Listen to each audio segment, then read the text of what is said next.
Hey guys, it's Adam here. Just a real quick intro before we get on with the video. I was a guest on the Dreamcast Junkyard Podcast, and they were cool enough to let me re-upload it to my own channel so that you guys could all listen to it. So that was awesome of them to do. So thank you to Tom for letting me do that, and thank you guys for watching. I hope you guys enjoy it. This is a Dreamcast disc and is for use only on a Dreamcast unit.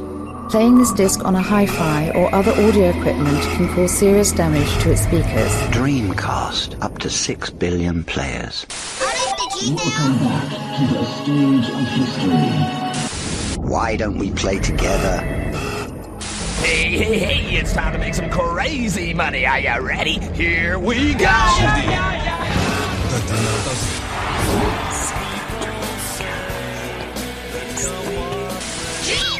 Please stop this disc now. Hello and welcome to episode 60 of the Dreamcast Junkyard Dreampod, I think it's called. I'll start that again. Wait a minute. You should keep that. That's a good intro. Actually, I think I will now. Yeah, this is episode 60 of the Dreamcast Junkyard Dreampod. The voice you just heard there is one of our very special guests. Not just one guest today. We've got two for the price of one, or two for the price of nothing because I'm not paying them. I gotta fire my agent, dude. I gotta fire my agent. As I said, my name is Tom. I'm joined by my regular co-hosts, Mr. Mike Phelan. Hello, Mike. Hello, Tom. How's it going? All right? Not too bad. Very hot, though. Yes, I'm melting in the heat. I've got the window closed because the guy over the road is banging something with his hammer and it's doing my head in. So I've got to keep the window closed. We're also joined by Kev Mason. Hi, Kev. Hello. It's nice not to have been voted off by the public yet. So, well, there's still time.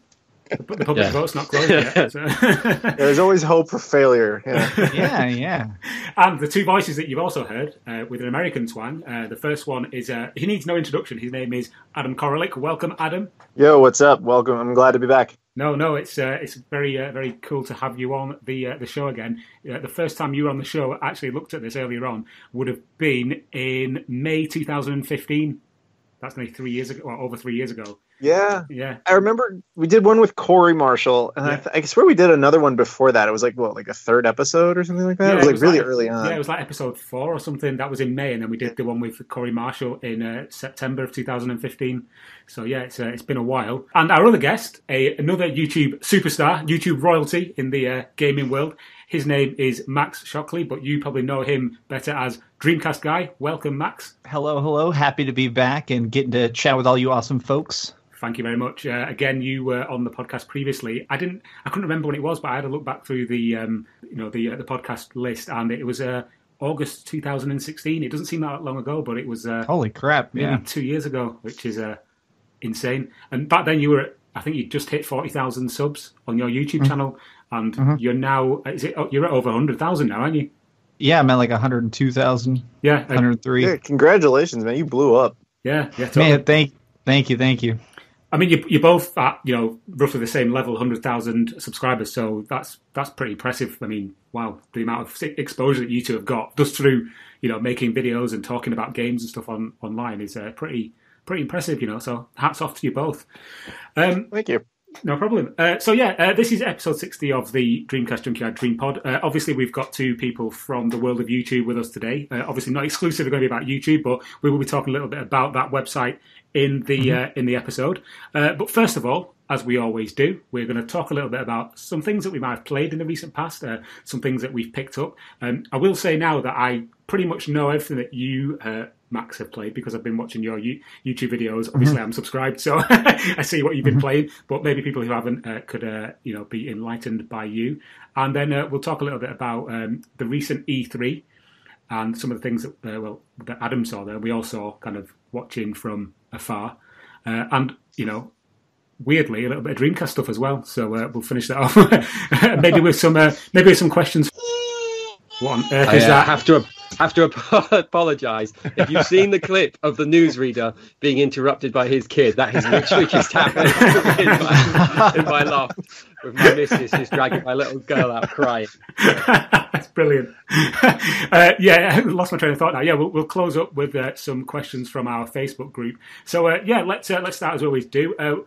We've got two guests, so I'm going to come to you guys first. I'm going to come to you, Adam, first. Is there anything you've played recently or picked up that you'd like to talk about? Just Dreamcast specific or just generic? Anything, either or, really. Well, literally before we got on the phone call, I've been playing the Vietnam expansion for Far Cry 5. Yeah. And yesterday I was playing, I know you did a video on it, Max. It's the Switch version of Wolfenstein 2. Yeah. I mean, I liked the Xbox One version better, but it was still a competent port, but it seemed like heavily downscaled. I've been playing that a little bit, Far Cry 5, like the entire game. That's mostly what I've been playing, like, recreationally lately. Oh, and I just replayed the BioShock, like, trilogy remastered. I mean, you do have pretty much every Dreamcast game, so I'm guessing that asking if you've picked anything up for the Dreamcast is quite kind of pushing it a little well, bit. You're... Okay, so I haven't got any new games for it, because the only new games for it are, like, the indie ones. I have all the others, but... I was in Japan a couple of months ago, and I picked up a whole bunch of stuff for the Dreamcast I have not shown yet. Okay. So that will be in an upcoming video sometime this month. I did well. I'm just gonna say I did well. I got something pretty fucking neat. So I hope swearing is not against the rules here. No, not at all. No, I forgot that rule. I forgot if that was a thing. No, not at all. I will put a parental advisory note on this podcast. So if you've got kids, I do apologise listening. That is. Excellent. Okay. That's why the kid was crying. He couldn't take it. Exactly. Can't take the heat. Preemptive.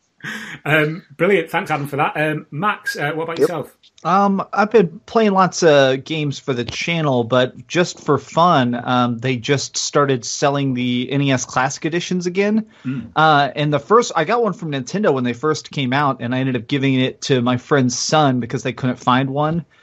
So I finally got to buy one again, and so I've been playing through Final Fantasy 1 for like the 50th time, and I'm still just so impressed by it. I know that game's like older than I am, but it's so freaking fun. So I've been hooked on that super bad, and the original Castlevania, lots of stuff like that. When I'm not playing, I'm still hooked on Fortnite, of course, especially now Fortnite on Switch. So I'm playing lots of Fortnite as I always do. I was going to ask actually if anyone here is playing Fortnite. I know you've been playing it. Have you, Kev? I have, yeah. I've completely moved away from the Xbox One. With being a teacher, this is like my worst time of the year for gaming, because it's normally when all my kids who've not done their work ruin my life. So gaming just kind of disappears. But yeah, I know it's on mobile, but getting to play the Switch, for those the guys won't know this, but I only ever play mine in handheld mode. I think I've had it in the console dock maybe twice. So just like a game like Fortnite, being able to get that out, have one round before bed or one round in the morning is pretty much perfect for me. So yeah, I've not actually dove into Fortnite yet. I keep seeing it on the eShop, thinking, shall I get it? But something just keeps making me stop and like not get involved, because I know that I'll just go down the rabbit hole and I'll completely. Are you worried about pissing yourself while playing it like that? A little girl that was in the news. No, I didn't see that. I saw a guy shitting into a traffic cone. I don't know whether that's related to Fortnite or not, but there was a story about a girl who she was like so into the round that she just didn't go toilet until she went toilet in her chair, because she just wouldn't leave. I'm not leaving the game, Mum. So I do understand that, because anytime I play online, I always say to my missus, I can't pause real people. So that's fair enough. Yeah. Anyway, shut up, Kev. Max, let's go back to you. So anything else you've been playing or picked up? Lots of different stuff. I've recently started collecting Dreamcast demo discs. I'm trying to get all the Dreamcast demo discs. Okay. And I happen to live next to the one of the most famous game stores in Texas. Is called Game Over Video Games, and I happen to live like a couple miles from it, and I never realized it. So I go over there all the time now, and they just had a huge bucket of demo discs. So the other day I went through and bought every Dreamcast one they had for about $2 a piece. So I'm trying to get all those. The last thing I really want for my Dreamcast collection is all the Dreamcast magazines, and I want all the Dreamcast demo discs. Do you? Are you only just the American ones? Yeah, I'm just because there's only like 16 issues or 15 issues of the American magazines. So I'm just trying to get those.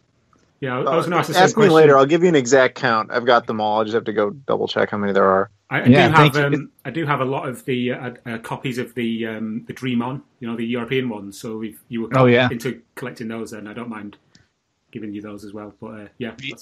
If you have any duplicates or something, I'll buy them or trade them off you for sure, man. Heck yeah, that'd be awesome. You can have them. I'm not bothered about trading them or selling them or anything like that. I've got duplicates of plenty of them. So we'll talk after the episode. Yeah, that's awesome. Thanks, man. No problem. I got 2 spare whole lots as well, so I'll give any gaps you got, Tom. Oh, excellent. There you go. See, look, you've come on the Dream Pod and you're walking away with a complete collection of Dream on Demos. and you said I wasn't getting paid. What are you talking about? Look at this. Paid cool. Dreamcasters. Yeah. Excellent. Just on the point of your Wolfenstein 2 video, Max, I did watch that myself earlier, and it was quite interesting that you mentioned how the resolution on the Switch kind of goes down as more characters come up on the screen. That didn't really happen that much with Doom on the Switch. I love Doom on the Switch. I think it's great. Is it really apparent? Because I'm thinking about getting it myself. It's very apparent in certain areas. It definitely. So the trick, they programmed Doom specifically. It seems like to make it where certain bigger objects would be low resolution. So you'd literally walk into a room and there'd be a forklift that looked like it was made out of marshmallows. Because they were trying to render like the monsters looking correct. Whereas this, it just downgrades the general resolution. So like you saw one of the main clips I put in there where it probably went down the worst is there's a big shootout when you're in a Nazi courtroom. Yes. And at that point, it gets down to probably 360 resolution. Like you cannot tell what's going on. It gets so bad a couple times. So overall, I think it runs fantastic. Actually, I'm kind of impressed that it runs so smoothly. There's not really any frame rate issues for me. It's just that, man, when a room gets crowded, which thankfully doesn't happen too much, the game definitely kind of freaks out. I think definitely noticed that playing it. Yeah. Sorry, I was going to say. I was just saying I agree with him. It runs very smooth, but it does not look very good. The resolution of that particular port is it's not there. But I guess that was the sacrifice they had to make to get it to run. Oh, yeah. I mean, it's a technical feat in itself, getting a game like that on the Switch. But Max, I believe your actual quote was that you weren't sure if you were shooting at a desk or a Nazi in that scene. Yep, so exactly, yeah. That stuck with me, that one. Cool. Mike, have you played anything? I have. Yeah, I have. So I'm glad I'm on the podcast because I have to tell everyone that I can see, including people on the street, and I am being literal about this game I've been playing. I'm playing a game called Onrush from Codemasters. Oh yeah. It sort of slipped under the radar of a lot of people. It's not a racing game. Most important thing, it's not a racing game. It's in cars, but it's basically from the same guys who did MotorStorm, and it's you sort of race you sort of drive within a stampede of cars. And it sort of mixes sort of roller derby with Burnout. It's probably the best way I can describe it. With Overwatch sort of style. And it is the best game I've played probably in a good 3-4 years. It's an amazing game. Stunning visuals and just plays so much fun. It's fantastic. That's quite the accolade. Best game. Yeah. I did tweet the developers. Developers have tweeted me back. I don't think many people are actually playing the game, which is a real shame because it's fantastic. I saw something because they were doing an open beta for like 3 weeks. Basically, anybody who wanted to try it, and I think that they were worried. I think nobody even tried the free version of it. Like I was reading something where the developers were like, "Wow, we made this amazing game. It'd be great if somebody would install it, please." Yeah, exactly.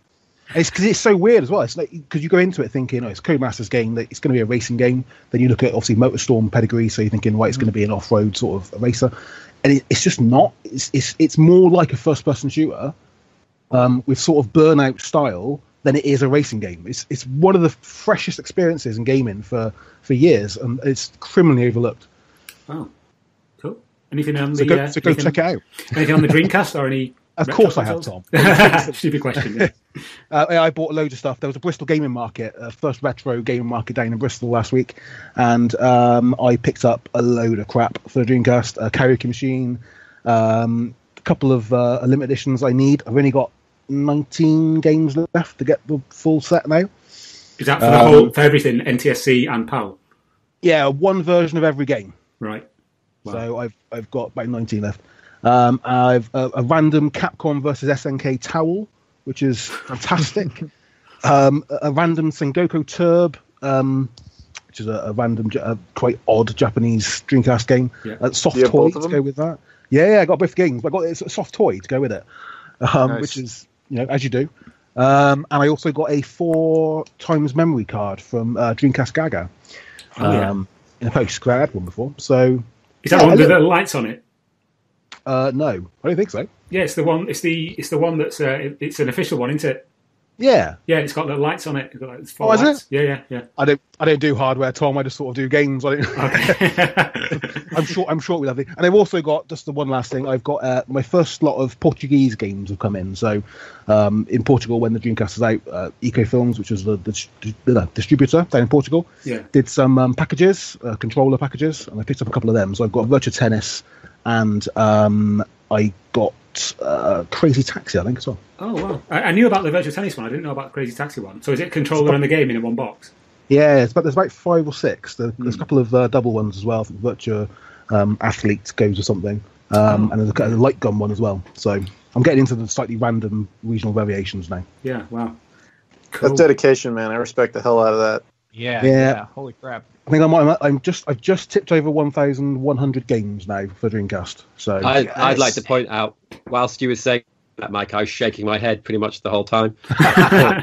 Portuguese variants. What's wrong with him? Why not? Why not is what I say, Kev. Why not? Indeed. Kev, what about yourself? You've mentioned Fortnite already. Anything else? I'd like to take this opportunity to shout out James, the Dreamcast Junkyard YouTube guy, because he finally got my Dream Pi to work online through what I could call some kind of late 90s IT support of him having to send me a screenshot by screenshot so I could copy the settings in that I needed. I've literally only played one game online, and it was the 4x4. Is it Evolution? Evolution, yeah. Which I was quite. I'd never. Obviously, it didn't get a PAL release, but do you know, like playing it and it being like quite a kind of free form, pretty much go anywhere as long as you go through the checkpoint. I was quite impressed by that. I'd never seen it. Yeah. So that's just little thanks to him. Hoping to get just on that topic. Sorry, Kev. Adam and Matt, do either of you play on the Dream Pi, or do you have any experience with it? No, I haven't really used it. Well, I did the other thing where you hack into. I've done the Stack server thing where you go to the private server for Phantasy Star Online. I've done that. Okay, yeah. Okay, no worries. Sorry, Kev. Sorry to cut you off there. Carry on. No, that's fine. And then, like I said, I've been pretty busy, but I've finally got into Mario Tennis Aces, or whatever it's called, in the last day or half. I got that when it came out, and really enjoyed the demo. And now that I've played the main game and sort of 2 weeks into it, I've won maybe 2 games and lost about 15.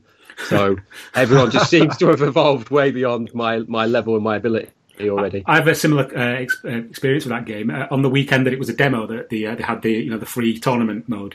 I think I won 1 game, and every other game I played, the people were just so far ahead of me in terms of stats. I was just like, how is this possible? The game has only just come out, and yet people have got 15,000 points or 20,000 points, on their little profile. I was just like, this is ridiculous. So, but yeah, I've been on the fence about getting that, because I'd heard that the single player mode was a bit weak. But what's it like? Is it any good? Some people would describe it as tongue in cheek. It feels to me a bit like a GCSE project someone's handed in, because everywhere you go, I don't know if any of the other guys have played it. Obviously, it's tennis based. The story is, but everywhere you turn up, the guy's like, "I'm not going to let you use this boat unless you beat me at tennis. I'm not going to give you this racket unless you beat me at tennis." It's like, look, if it was just letting me go game after game, I think I'd be happier. Yeah. I mean, that might be like an old grumpy, curmudgeon-y guy thing, but it's like, you don't need to try and shoehorn a story in. Just let me play tennis. By the way, have you tried? It kind of reminds you of like the Dead or Alive like storylines where you just kind of 2 people just meet and they just have to fight each other for no reason. Yeah. It's like that.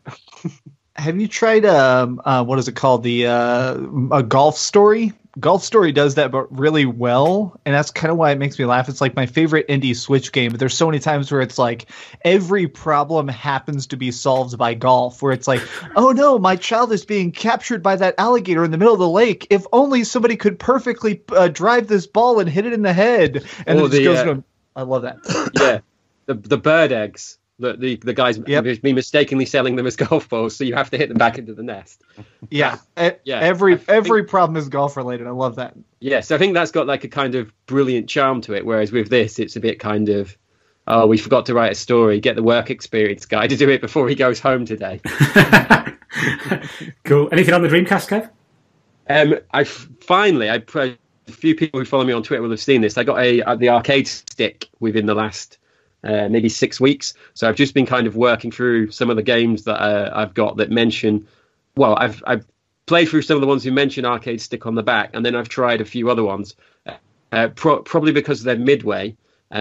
It works fine with NFL Blitz and whatever the Dreamcast, is it NBA Showtime on NBC, whatever it's called? Yeah. But like, considering that they were both arcade games that originally used arcade controls, they don't have it on the box, but then they don't have VGA support, and they have worse. Well, Blitz doesn't even have a spine printing, does it? No. Just like they forgot to do it. Yeah. It's funny that there is an actually- American re-release of Blitz that does support VGA. Oh, does that? I remember seeing that there was in Mike's guide. There we go. There's a seamless plug. Hot new. Yeah. I think the same was true of Showtime, although that one might be like one of the ones that has to be force booted. I don't remember exactly. But yeah, I used to hate the VGA snobs on the Facebook group, and I've already become one of them, even though I have the box that's got the composite switch on, and I've got the composite wired in because it's different cabling. If I put it on and it's like, this game does not support, I'm just like, what an effort. I've got to walk 4 yards and flick a switch and restart the Dreamcast. So I just play something else, even though that still involves going to the console. It's like... Kev, on the topic of the arcade stick, another one that does have arcade stick compatibility that isn't advertised is Railroad Tycoon 2. Oh, there we go.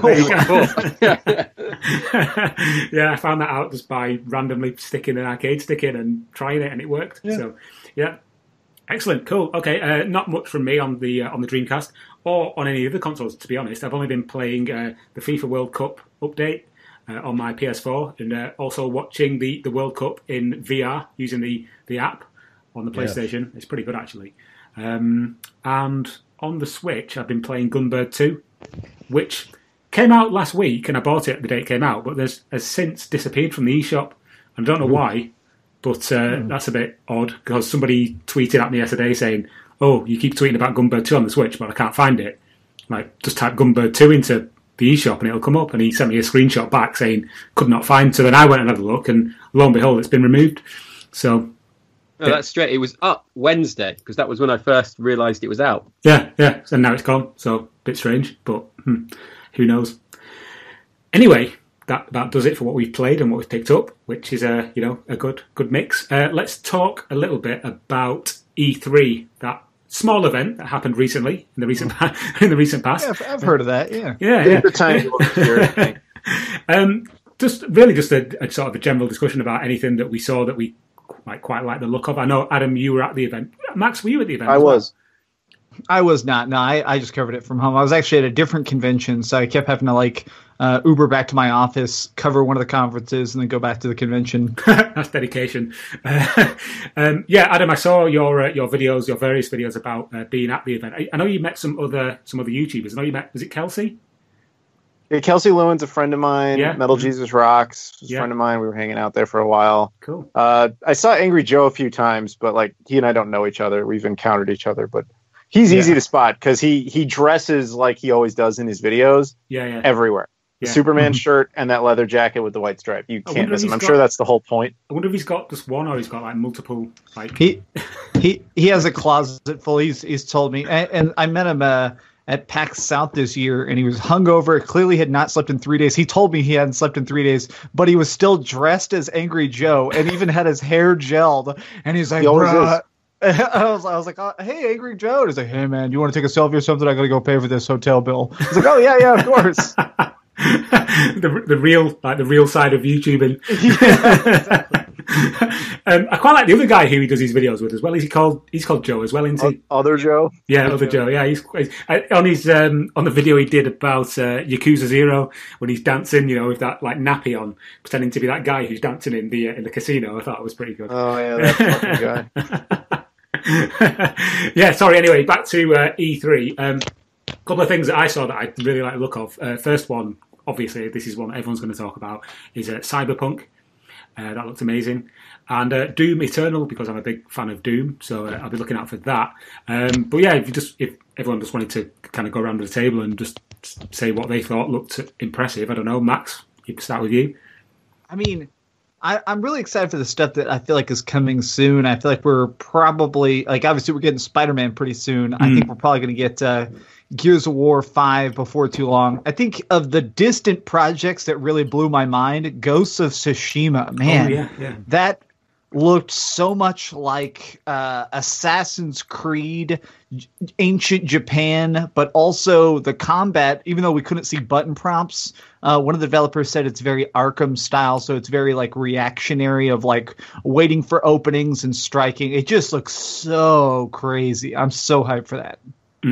Yeah, it did look quite impressive. I do listen to quite a few other gaming podcasts, for example, the Giant Bombcast, and they were talking about just how incredible the visuals looked, even just running on a PS4, a PS4 Pro. So that's definitely one to keep an eye on, I think. Cool. How about you, Adam? Well, I actually wanted to comment on the fact that you were talking about Cyberpunk. So I'm going to tell you guys a little story about E3 itself, because I don't think this would have got much coverage. So when you go to E3, there's like 2 giant halls, and each one has like big booths, the giant Nintendo booth, Xbox booth, PlayStation booth, whatever. So Cyberpunk wasn't in there. Cyberpunk was like in the upstairs, off-site section that's just for like business offices. Because I think that they didn't have much confidence in Cyberpunk. So it just had like this little tiny office, like a cubicle. But they had decked it out, and there was just a line out the door in that area, which is usually like a refugee area where you just go and like relax because it's colder and there's nobody around, jammed with people all waiting to play Cyberpunk. So if that's any indicator, that game's going to be huge. Yeah, definitely. So that was cool. And they had people like, in cosplay and stuff, and it was a really awesome setup. And yes, you're right about the Ghosts game. That did actually look pretty surprising, because we hadn't heard about that, right? Like before that was the announcement. We'd seen a 90-second like CG trailer of a guy walking out of a flaming like Gaboda back in at PlayStation Experience. But that's Experience, right? Yeah, that game looked pretty awesome. But and then a lot of the stuff that I was kind of excited about, I've actually played already. Like Rage 2, I got to play that for a while. Skull and Bones, Trials Rising, that might have been the game that stole E3 for me. Oh, really? Motorbike game? Yeah, exactly. You would never have expected it, nor would I. I sat there and I played it. That game was fucking awesome. It was like, it was kind of like Happy Wheels, because you could play with 2 people and you each can like control like half the bike. So as a result, it's just a lot of comedic failure. That was a blast. The Division 2 was a lot of fun. So yeah, there was a lot of really cool stuff. The one I never got to play, which is very ironic, was Sonic Team Racing, or Team Sonic Racing. I want to play that. Yeah, I mean, we will talk a little bit about what you've been doing with Sega and the different shows that you've been to with Sega in a little while. I didn't mean to jump the gun. I was just talking. No, not at all. No, it's fine. Whenever E3 comes up, I always have that image in my head of those big Dreamcast sort of signs, that were at the front of the convention center with like, it's thinking and all that, and the big eye with the swirl and all that. It's just kind of sad to see that, Hey, did you ever see the first video Adam Sessler ever did for G4 ever? You can look it up. It's really funny. Is he was sent to E3 specifically just to cover the Dreamcast, and he's standing in front of that giant sign like, "Hey guys, I'm the new host. My name is Adam Sessler. We're diving into Sega's new hardware." And it's like, oh my gosh, this is so old. That's awesome. I'm going to look for that. That sounds great. On the topic of shows about, with Sega involved, the Japanese demo discs, the partners discs, on one of them, I can't remember which one it is. There's a Tokyo Game Show special, and you can actually do like an interactive walk around the Tokyo Game Show. Oh, I do remember that. Yeah. It's amazing. I think it was the Dreamcast Express, right? That's it. Yeah. That's the one. Yes, thank you. That's awesome. Yeah, it's so cool, and it's like interactive, and you go to different stalls, and like you can like look at little videos, and there's loads of pictures of random merchandise that I've personally never seen before or since, and it's just fascinating. I wanted to do a video on it. I wanted to do an article on it on the Dreamcast Junkyard, but because it's a demo disc, it won't actually boot into a decent image that I can capture, the HD cable or anything like that, because it's only in black and white. Doesn't support VGA mode. That's it. That's what I was trying to get at. Yeah. So it's really blurry and just will not work. Use RGB SCART. Yeah, I could, but I don't have a capture device that will take a SCART cable. So, unfortunately, I'm sorry, man. Yeah, it's okay. It's okay. We got a flame lighter. I don't own anything like that, I'm afraid. Fortunately, no, I'm a little bit behind the times and a little bit skint, so I can't really afford something like that. However, Mike, anything from E3 that you like the look of? Yes, Forza Horizon 3. Oh yeah, set in the UK. 4. Yeah, set in the UK. Eh? Yeah. 4. Yeah. 4. That's it. Yeah. I have played the other 3, but there you go. Yeah, it looks amazing. I think probably you as well, Tom, and probably Kev. It looked really. Most games set in Britain are set in London. Yeah, and in all fairness, it's not really reflective of normal sort of small towns in England. And that game was the first game I've seen, apart from the game on the PS4 as well. I can't remember what it's called now. We Happy Few, is it the new one coming out? Yeah. That sort of had the same sort of feel. It's sort of a proper sort of slightly countryside feel to a town. So that looks really good. That looks really impressive. Dry stone walls and like distant church spires and all that kind of stuff. It looked really cool. Exactly, yeah. It's great to drive around some sunny place, but really what you want is you want to go in the middle of winter when it's freezing cold and there's some boy racers behind you, and that is the real true Britain. You'd see all like the empty beer cans in the hedgerows. Yes. And all the potholed roads that you have to if you go over them, you just destroy your suspension. Yeah, the rumble's going to be a nightmare on that over those potholes. I'm telling you now, Jesus. Hopefully there'll be a race where you have to drive a tractor and you have to stop every now and then to let all the traffic by that's swearing at you. That true British countryside feeling. As a proud Bristolian, if there is not a tractor and the Wurzels playing in the background as I'm doing it, I'm not happy. The Americans have no idea what I'm talking about at this point. Nope. This is the most authentic British conversation I've ever heard in my life. Got the idioms and everything. What you got to do? You got to search on YouTube for a band called the Wurzels. That's WURZELS. See, he's Zed. He's going authentic. Yeah. Where I'm from, they are sort of national band from where I'm from. That pretty much sums it up. I saw the Wurzels live a few years ago. I've seen them many times. I don't doubt it. Scary slightly, but I think Microsoft generally, the entire Microsoft show, I think blew most people away, didn't it? I think most people were surprised by Microsoft. I was following Max on Twitter actually quite a lot. Talking about it, and it was I didn't watch videos on YouTube that much, so most of mine were sort of seeing bits mentioned on Twitter, and I was quite surprised by the lineup of Microsoft. Really impressive.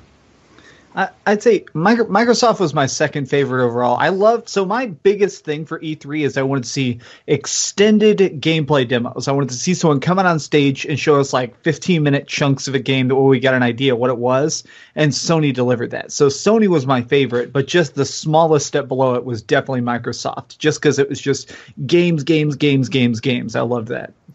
Where did Nintendo finish for you? Nintendo just did their usual pre-recorded video thing, direct or whatever. Yeah, it was basically a direct, wasn't it? They played on stage, and it was mostly about Smash Brothers. That said, Nintendo's actually dropped like some actual surprises, or at least stuff we didn't know was in development. Whereas like almost everything else from every single group was leaked. Am I correct about that? Walmart Canada did most of that. Yeah. It's interesting. I mean, I was actually at the Xbox conference, so I got to say the vibe of that one, they put on a good show. I'm still not really sure who I think actually put on the best. Like you were saying, Sony brought the games, and that was awesome. But their actual method of presenting it to people, was a nightmare. They were terrible at that. Microsoft put on a good show, but really it was just kind of perfume over the fact that they didn't really have that much to offer, other than hey, we got it. We've been screwing up. We're gonna work on it. It's pretty much the message of their show. And Nintendo just did the usual weird thing that a lot of Japanese companies do, which is they just kind of they do their own thing. They stay in their little bubble, and they're annoying about how little information they let out there. But at the end of the day, they're the only ones who are good at keeping secrets. So pick your poison, I guess. Yeah, totally. Okay, Kev, what about yourself? Anything that you saw that you like the look of? Do you know what? This is going to sound like a bit of a plant answer, but I'm not the most into E3. Partly because of being a retro collector, I never ever really buy anything on release. So it's like, I'm a bit like, oh, I joked to Mike about this on Twitter. I don't know why people are moaning about these games all coming out in the same month, because most of them are going to most of us will buy them year after release. Yeah. So it's one of those things. But something for me that shows the difficulty of how selfish gamers are. From like a professional stance, I can see how well the Xbox One was. But even as an Xbox fanboy, being selfish, I was like, oh, no Splinter Cell. Like, yeah. So just instant. Do you know, if they don't happen to have anything about your favorite series or one of your favorite games, it's hard just not to overreact and instantly start moaning. Yeah, I nearly threw my toys out the pram when there was no mention of the Wave Race reboot that I was so hoping for, but never came. There was never any hint of this. I just kind of made it up in my head. I want Wave Race. I demand Wave Race. And if not, I'm going to go straight on Twitter and moan about it. I did. I was quite keen on. I remember seeing Starlink or whatever it was called last year. Do you know the Toys to Life type of space combat? Yeah, I played it. And so, yeah, seeing that it had Star Fox in it was quite. I was like really intrigued by that, to the extent it's one of the few games that I've gone away and looked at. What did it play like, Adam? How do I put this? It was like a few years ago, somebody at Ubisoft said, hey, you know what's really big is this Disney Infinity, Skylanders, Amiibo stuff. And you know what else people are looking forward to is No Man's Sky. What if we put them together? That's kind of what it is. Unfortunately, the demo I got to play was very limited. It was like 20 minutes, and it was just, you got a guy in your ear saying, now do this, do that. You don't really we didn't have enough time to like really explore and find out what it was. But it was kind of No Man's Sky with toys. Right. I'm a big space combat fan, and I know that Tom shares this genre with me. Oh, yeah. I just want Freelancer on a console. That's all I want. I got Manticore Galaxy on Fire, and it's okay. The space combat's good. It looks nice. It runs great on the Switch, but it's not. It's just mission structure, mission after mission. I just want to fly around in space selling ore. That's really selfish, but it's just one of those things, isn't it? Well, no, you like. It's okay to want good games, man. Yeah, totally. Okay, cool. So that's a little bit about E3. Something we touched on earlier that I wanted to basically just have a little bit of a chat about is these new VGA to HDMI adapters that seem to be springing out, left, right, and Chelsea. I know. I know that Max, you've got one of the pound HD cables. Am I right? Yeah. Yeah. Have you? Yeah. What, I mean, I haven't seen a video go up on your channel yet. Is that one that's coming soon? Yes. I just bought the pound Dreamcast one, and I was testing it, and I tweeted about it, and the people who make that got in contact, and they're about to send me like 15 more for like the PlayStation 2 to HDMI, right, and Xbox to HDMI, and PC Engine to HDMI. So I'm going to do a big video of all of them at once. Oh, cool, nice. I don't know how I feel about it. It's the image does not look at all, in my opinion, like VGA. It looks kind of weird. Yeah, totally. If you've got a big screen like I have, obviously because there's no upscaler involved, the aforementioned FrameMeister that Adam mentioned earlier, there's no upscaling, so it's a 480p image that's going from the VGA port on the Dreamcast, or rather the AV port in VGA mode, straight onto your TV, no upscaling. If you've got a 4K TV like mine, huge one, it looks like shit. On a small screen, on a very small kind of HDMI 22-inch monitor, looks really good, to be honest. But again, that's because the screen isn't being blown out of all proportion. I do like the fact that they are, continuing to make these kind of devices for people who maybe don't have a CRT at home. And I think that's the main kind of person they're aiming this to. Oh, yeah, definitely is. And the fact that it's so dirt cheap, it's definitely just made for like, oh, you want to plug it in and you don't want to buy another cable? Okay, just buy this $20 cable. Something that's really weird about it is it seems like the frequency that comes out of it is extremely low energy. I actually had to buy a special extra capture card that's really old because if you plug it into an Elgato, it says, please plug in a console. It doesn't even see it. So I actually had to purchase an old Hop Hog box. That's why the other reason I haven't made a video yet is I had to buy like tons and tons of equipment to even record the gameplay. Yeah, I think it might be that there are quite a few different capture cards on the market, modern capture cards that will not recognise the resolution 640 by 480. So I had an Elgato that wouldn't do it either with the Acura Well, that was the weird thing, is because I just got the Eon, like the same one that Adam Koralik got, the GameCube one. I'm in the room with you. Yeah. I'm right here. He's talking about me like I'm not here. No, but I'm just saying your full name. Just it's a habit of mine because I'm looking at your name on the screen. Yeah. Oh my gosh, he's here. We're talking about it. No, but that same the HDMI. I saw your video on as well. The HDMI GameCube. Yeah. The GCHD. Yeah, the GCHD is completely recognizable, and it's just 480, but it's recognized by my capture card. Okay. So I'm not sure what's up with this pound stuff. Interesting. Yeah, I haven't used any of the pound ones yet, although I've been told I'm being sent some review units, and I've always been kind of on the fence about it, because usually cables that supposedly do all that much awesome and are that cheap are really not that good. Yeah. Like those Tomy cables and stuff, like I'm not convinced until I try it, but they say we're going to send me some units. And then I started seeing, like Tom, actually I read yours and it was like, yeah, that's kind of what I expected compared to like the Gecko. It's just not going to be as good. So, yeah, but I'll try it. Yeah, on the topic of the Gecko, that's the new one from Bihar Bros, the guys who did the Akura. It's effectively the same kind of device. It takes the VGA signal, puts it through a circuit board, and then spits it out through a HDMI cable on the other end. The difference with the Gecko is that it takes the same form factor as the Akura, and it adds a switch for switching between RGB and VGA, so you can boot a game that's not VGA compatible, and just after the beep, after the Dreamcast boots, you can flip the switch and it will put out a VGA signal, which is pretty cool, to be honest. But the thing that I've noticed recently is that the Pound cable is actually only retailing for $29.99 on the Pound website, but they've already started to go up on eBay for like over £100, which is just, it's pretty bad, to be honest. Yeah. They're dirt cheap in America. It's so weird that they could go for that much. Yeah, they're worthless here. That's insane. I mean, somebody put on the Dreamcast Junkyard Facebook group, where do I get one of these? And I was just sent a message back, go to the Pound website. And they're like, well, they're sold out. And then somebody else came back and went, oh, there's one on eBay, but it's £100. I was just like, no. God dang. Yeah. Like, it's only been out one day. Well, the problem is there's obviously high demand. People want to use Dreamcast with HDMI monitors, but a whole lot of people weren't really sold on the Bihar Bros project because A, it was kind of expensive as a base price, and B, it has to ship out of Turkey and it's man-made. So they get incredible overhead problems. I actually talked to them about this. So like I did a video on it. They sent me the first prototype they ever made. Like I have it. I got to do a video on it like way in advance. And they were not expecting anywhere near the kind of pre-order numbers that they got. Mm-hmm. So it's just two guys trying to build these things together. There's no factory, and they could not keep up with demand. I mean, just look at the Pound ones, like how fast they sold out. So I could see why someone else who's like, hey, we'll just build cheap ones in a Chinese like factory somewhere could pump these out and just make tons and tons of cash. But that's why I'm really worried about it being any good. And I have not heard anybody, including the two of you, talk really all that positively about it.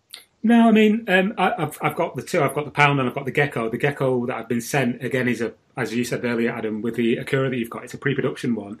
I believe the PCB is going to be black on the retail version, but it's not going to be available until end of August 2018.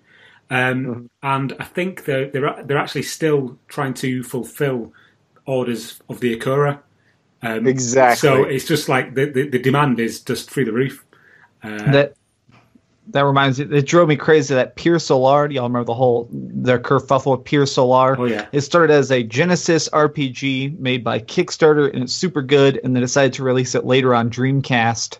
I pre-ordered mine on Dreamcast and the Genesis reprint in 2015. I got it for my birthday, May 2017. I was like, okay, damn. They were like, oh yeah, we actually had to like build a factory in order to construct more units. And so I was like, God damn, what are y'all doing? Dude, that's just the Dreamcast independent scene in a nutshell. It comes when it comes. Like there's games I think there's games I like reserved in high school I haven't received yet. You know what I mean? Like it was What was that one that I think it was a failed Kickstarter? The one that you know what I'm talking about? It was a couple of years ago. It's not Elysian Shadows. Fire.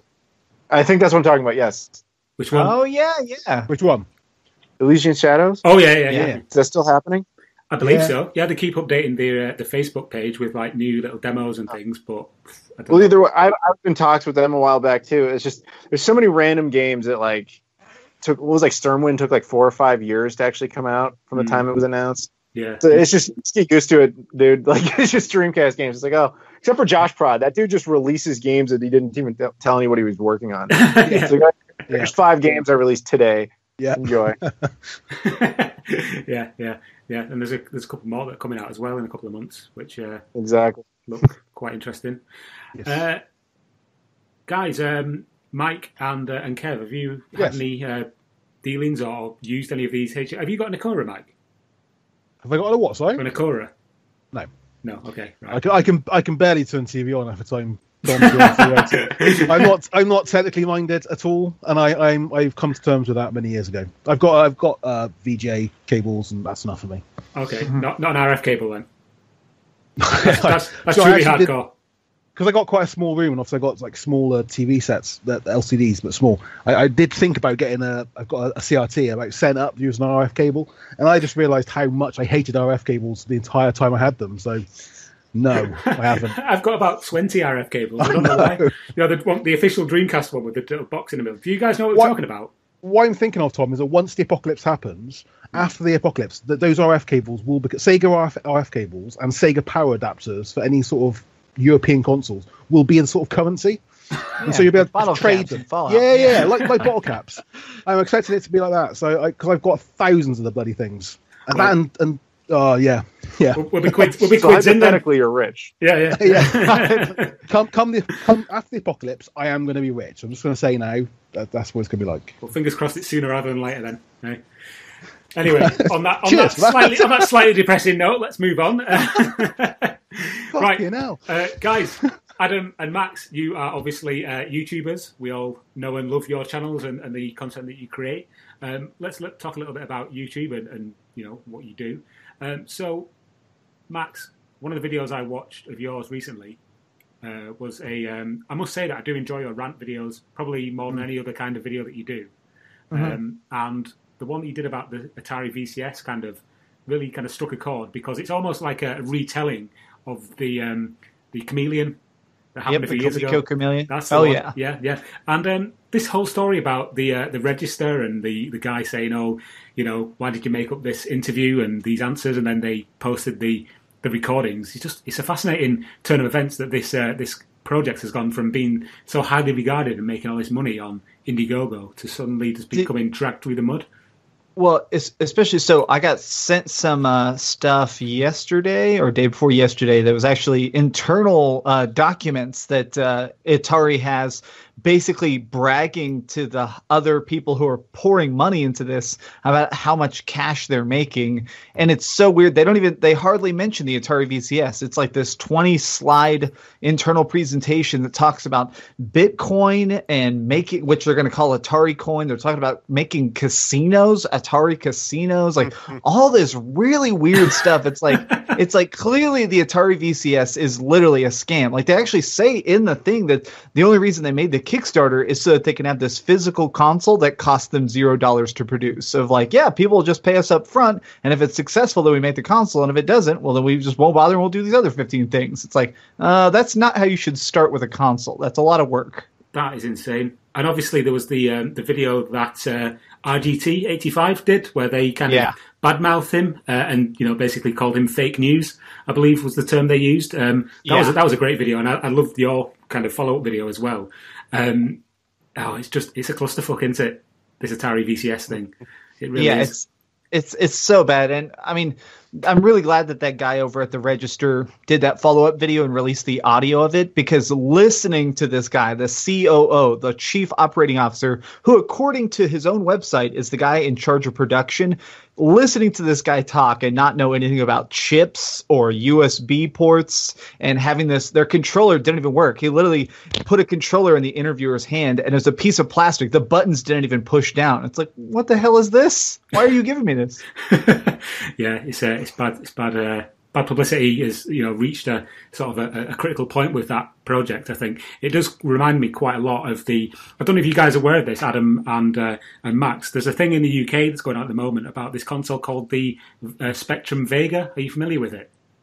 No, I haven't even heard of that. No. So basically, Spectrum. A long story. It's a very long story, but I'll try and condense it very, very compact. Basically, it was an Indiegogo campaign for a handheld console that looks like a bit like a Vita, PS Vita, and it was called the Spectrum Vega, and it's basically a handheld Spectrum, Sinclair Spectrum, and it's going to have 1,000 games on it. And they made £500,000, and this was due to be delivered in September 2016. And it still hasn't been delivered. There's been no prototype. Indiegogo have actually served them papers telling them to refund people, and they've just gone completely quiet, gone dark. Yeah. If you go onto the internet and just search for ZX Spectrum Vega, you'll find the whole kind of saga. But it's really, really kind of bad. That's so crazy. That's my biggest problem. So much of Kickstarter, so much of crowdfunding is weird scams like that. People who have a great idea, but no business savvy. And so they go into it with all this passion, all this drive, and a genuine want to create this product. And they get a couple $1 million. They start doing it. They get a humongous studio and they burn through that cash in 6 months. And they're like, oh, we're totally freaking boned now. Yeah. It's bad. Yeah. It's bad. Just moving slightly away from that, Adam, with your channel recently, you've been doing a lot of stuff with Sega. I know you were at the was it the Sega Fest event in Japan? Yeah, Sega Fest 2018. Yeah. Yeah, I mean, you've been kind of almost like an unofficial spokesperson, really, for the kind of like the Shenmue community. Yeah, that's a good title for it. Yeah. Yeah. I'll take my cut of the royalties when they start coming in. Nice. But yeah, can you tell us a little bit about how the experience of being there with Sega and what you kind of did really? Yes. Keep in mind I'm under NDA for a lot of stuff. No, that's cool. But here's basically what I can tell you. They approached me, and I would love to tell you the story about how they found me, but I can't. Did somebody come down a cable and then smash through your bedroom window? Close. No, so basically they sought me out and they were looking to tell me, try to get me involved with the fact that they were re-releasing Shenmue, which is now not a secret. So, we were just, talking about how that would work and everything. And then they said, okay, we'll bring you out to Japan and we're going to do some videos together, which one of those videos will actually come out soon. They took this, I can talk about. We went out to Dobuita, which is where Shenmue 1 takes place, which was very funny because we went out there and they're like, yeah, we'll have a guide and we'll take you around and everything. And, hopefully that we can make a cool video. And I was like, oh, dude, I've been there twice already. In fact, I was there a week ago at the time you were talking to me.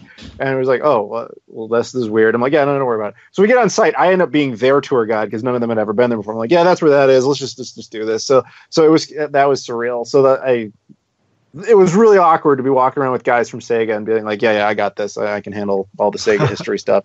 Then we went to Sega Fest itself, and they did the whole announcement thing. We filmed a bunch of stuff there, and they had this really cool upstairs section full of Sega history, which made me really, really nostalgic because they had every iteration of the Mega Drive or the Dreamcast set up because it was the 20th and 30th anniversaries.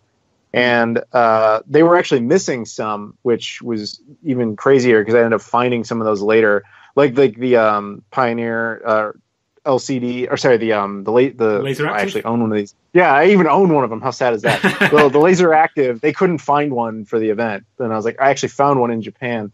Not that they cared, but yeah. So it's been really weird having a functional working relationship with them. I have a call with them on Monday. And I know I can't say what, but I will be doing other things with them in the future. They were very cooperative in this video I wanted to produce at E3. They had nothing to do with the video. So I brought out Corey Marshall and Lisa Wilkerson to E3. Yes. They both live in LA, so that was easy. But yeah, it's like, you guys, I can't give you a hotel or a flight or anything. Are you willing to drive over to a convention center? That's the extent of what I could do for you. But I was able to get them some free badges. And then we just went in and filmed a video, and Sega was just like, yeah, whatever, do your thing. I don't care. And so you'll see it. We're going to have this cool Shenmue video coming up where basically the premise of the video was that Corey was going as Rio was going to go up to just people waiting in line to play Sonic Team Racing and other things and just be Rio. You're just going to ask them questions from the game, on that day, did you see a black car? And just see what the hell people say. And so, yeah, we finished it. That video should come out, I think, next week or the week after. Cool. But it's been very, very weird, man, to go from I wonder if anybody at Sega even knows remotely about my existence to oh yeah, dude, do you mind retweeting this thing I'm posting right now? Yeah, Sega official account retweets it. It's like, dude, that's so fucking weird. Do you know what I would have loved to have seen is if, or in the video, if I could go back in time and make some suggestions, it would be for Corey Marshall to actually just go up to people and just like whisper in people's ear without actually announcing himself, just quietly. Right? any of his phrases. The thing is, I wanted to do more stuff like that. So, all right. So I had advertised in advance that, this would be happening because I thought maybe like one or two Shenmue fans might show up. And mostly it was going to be just like random people hanging around the Sega booth. But we got swamped, man. There were so many people that wanted to meet them and meet me and just be part of this that we only got a couple people who absolutely had no idea what the hell was going on. But it still was just hysterical, and it was really, really cool. So many people bringing up Shenmue merch and stuff to sign. And I can tell you, because this was funny. While we were filming this Shenmue video, this dude just comes up and he's just staring at me. It's like older guy, and then he's just staring at me for a while. And then after I'm done, he's like, "All right, why are you wearing a Shenmue shirt?" And I was like, "Oh, I'm like filming a video for." He's like, "Oh, that fucking game."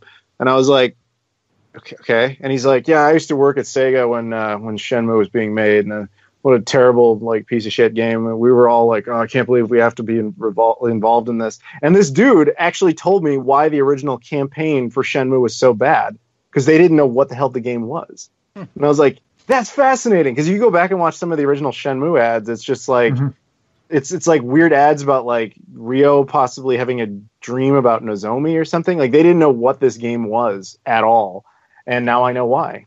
Because they didn't understand, right. And that's why they had such bad advertising for it. So it's really kind of weird to see this game finally finding its audience. Because I don't know if you've been following the pre-orders and stuff on Amazon. It's selling like insane. Oh yeah. You might not be able to answer this, Adam, but is Shenmue a game that's important to the people at Sega now, or is it just something that they realize the audience wants? Do you get what I mean with that? I understand your question. I will tell you that certain divisions consider it more important than other divisions. Right, yeah, because that's understandable, because obviously, like you said, that the guy who came up to you, that crazy guy, obviously doesn't work there anymore. Oh, he doesn't work there anymore. That's why it doesn't matter. So, yeah, but I imagine most of the people who were involved with it, who would be the people who had the drive to bring it back, who have probably moved on, haven't they? There was one force in particular who works there who very much wanted it to come back, but there was a lot of resistance. I probably shouldn't say this person's name, but this guy is an unsung hero. When you were talking about the guy coming up to you saying how much he hated it, I almost asked if it was Bernie Stolar. I would have recognized Bernie Stolar. That guy I didn't recognize, but this dude was very out of the loop on the game. Like, he was talking about the first one, and then he said, then Yu Suzuki sitting there pitching a meeting about the character has to walk around with flowers or something, and we were just like, you can't make this. And he was under the impression that Shenmue 2 never came out. What? It was never a thing. This dude was way, if he worked in the American office, I could see that, because, it never came out on the Dreamcast here. So odds are he was gone by then.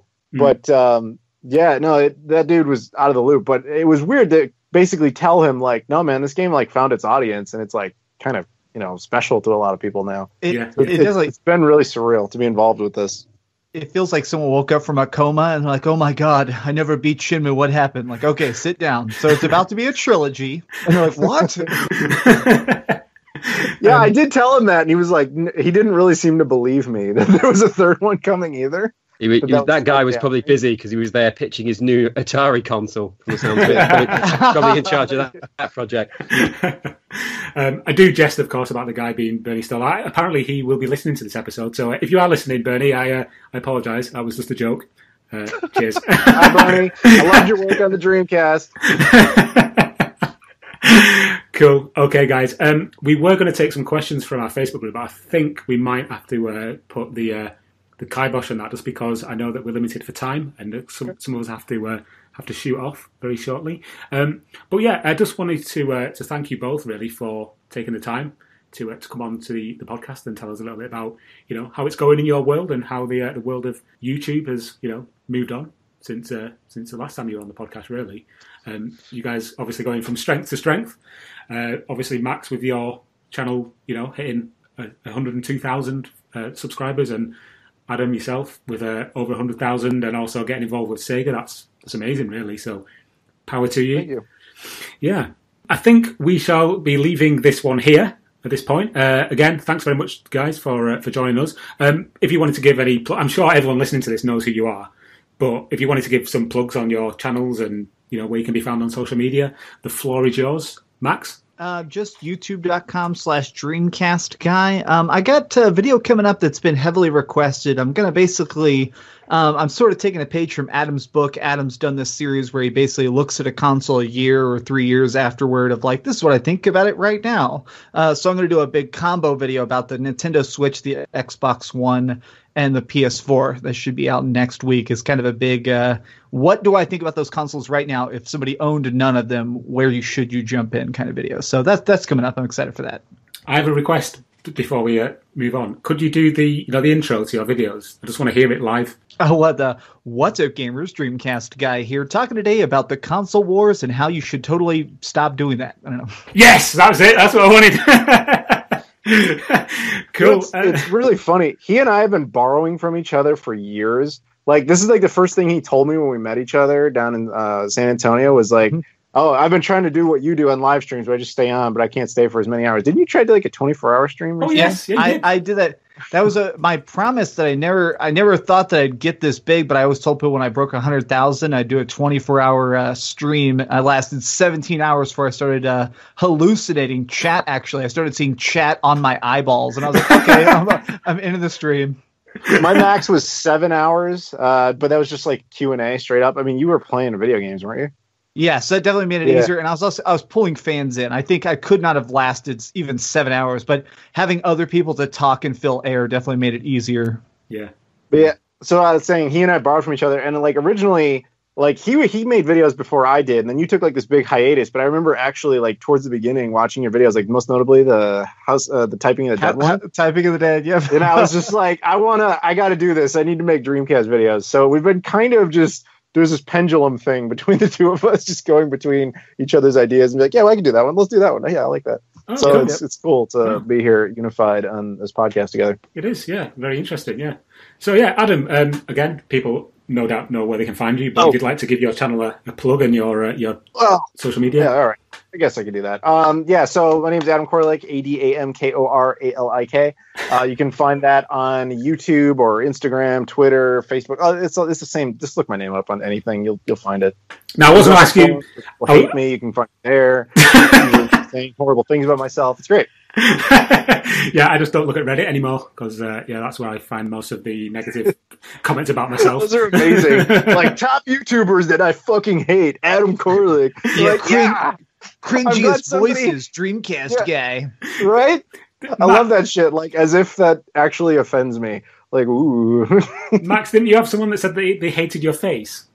Yeah, I've had people ask if I was in a house fire and my face got partially melted, and am I getting chemotherapy and that's why my face looks messed up? It's like, okay, thanks, gentlemen, for the feedback. Goodbye. Yeah, cheers.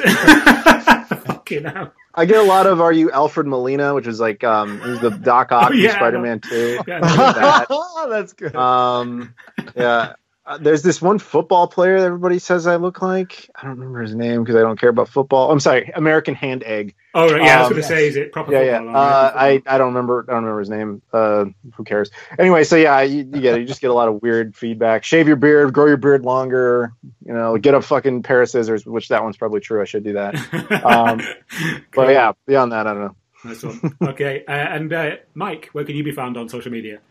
Hiding. No, it's at space_turnip on Twitter. Cool. And populating the group on Facebook, the Dreamcast Junkyard group, which I don't know the address for. Cool. And Kev?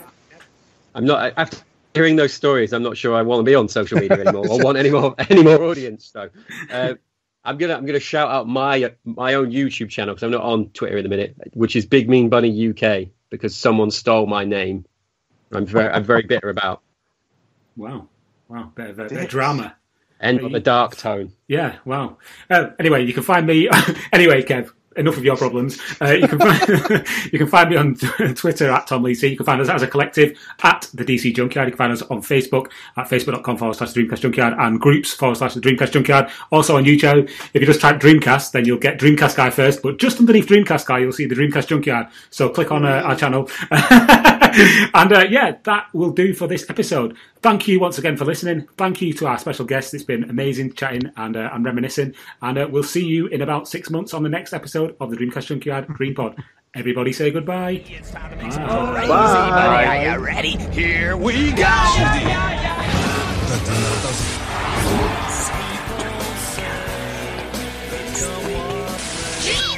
Please stop this disc now.